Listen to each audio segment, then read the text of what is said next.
दूसरी बात उन्होंने ये कहा कि कांग्रेस पार्टी धर्म के आधार पर ये रिजर्वेशन दे रही है। ये सरासर झूठ है। धर्म के आधार पर तो बीजेपी कानून बना रही है। हम कभी धर्म के आधार पर कोई रिजर्वेशन कॉन्स्टिट्यूंट असेंबली के मेंबर भी नहीं दिए और जो ड्राफ्टिंग कमेटी के चेयरमैन और बाबा साहब अम्बेडकर ने भी ये कहा भी नहीं कहा। और दूसरे जितने भी हमारे नेता थे, वल्लभ भाई पटेल या अपने पंडित जवाहरलाल नेहरू जी, बहुत से नेता जो बहस किए कॉन्स्टिट्यूंट असेंबली में, ये मुद्दा कभी उन्होंने छेड़ा नहीं और इसके बारे में वो बात हुई नहीं। लेकिन ये खामोखा इन्होंने आज ये मुद्दा उठाकर अपने करप्शन केसेस को ये गवर्नमेंट छुपाना चाहती है।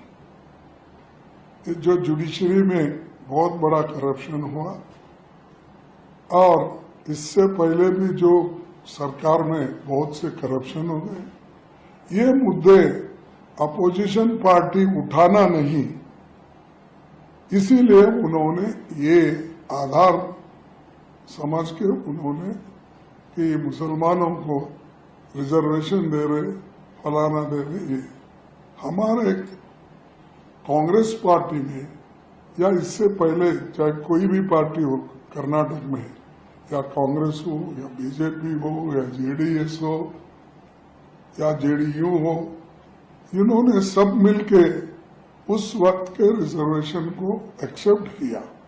जो रिजर्वेशन 94 में शुरू हुआ, तब से लेकर अब तक वो रिजर्वेशन है।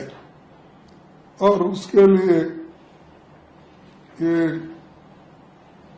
एस.एम. कृष्णा के जमाने में भी था, मोइली के जमाने में था, फिर उससे पहले देवेगौड़ा के जमाने में भी था, फिर उसी साथ जो जे.एच. पटेल थे, और उसके बाद में फिर जितने भी अपने बीजेपी के भी नेता लोग जो थे, येडियुरप्पा था और शेट्टार था और सदानंद गौड़ा थे, ये सब ने वैसा ही कंटिन्यू करे।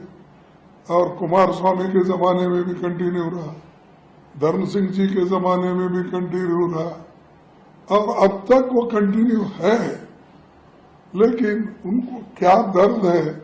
तो एक दर्द है जो कर्नाटक में गारंटी सक्सेसफुल हो रहे हैं। हमारी 5 गारंटियां जो है जनता तक पहुंच रही है और जनता तक जा रही है, इसीलिए वो बड़े दुखी है कि ये कांग्रेस की पॉपुलैरिटी इस ढंग से बढ़ रही है। और चौथा ये है कि मुसलमानों को पहले भी कोई अलग नहीं दिया रिजर्वेशन, आज भी कोई अलग नहीं दिया।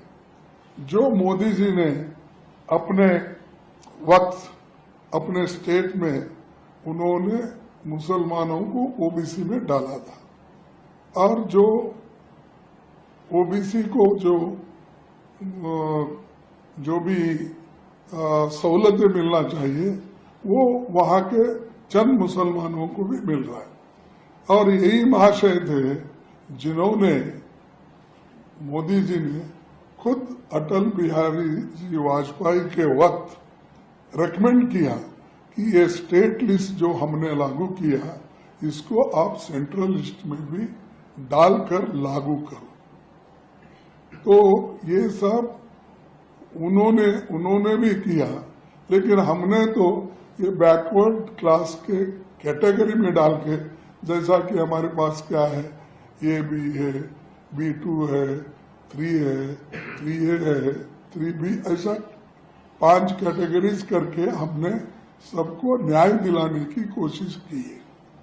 अब उनको मुद्दा एक उनके करप्शन केस छुपाने के लिए, दूसरा इस जो सही कानून से किया हुआ 30 साल का कानून अब चैलेंज कर रहे, तो इससे यही जाहिर होता है कि वो फ्रस्ट्रेट हो गए और वो लोग ये इसको करना नहीं चाहते। इसलिए हमारे लोग पूरे डट कर इसका मुकाबला करेंगे। हमने संविधान कांग्रेस ने रचाया है, कांग्रेस इसको हिफाजत करेंगी।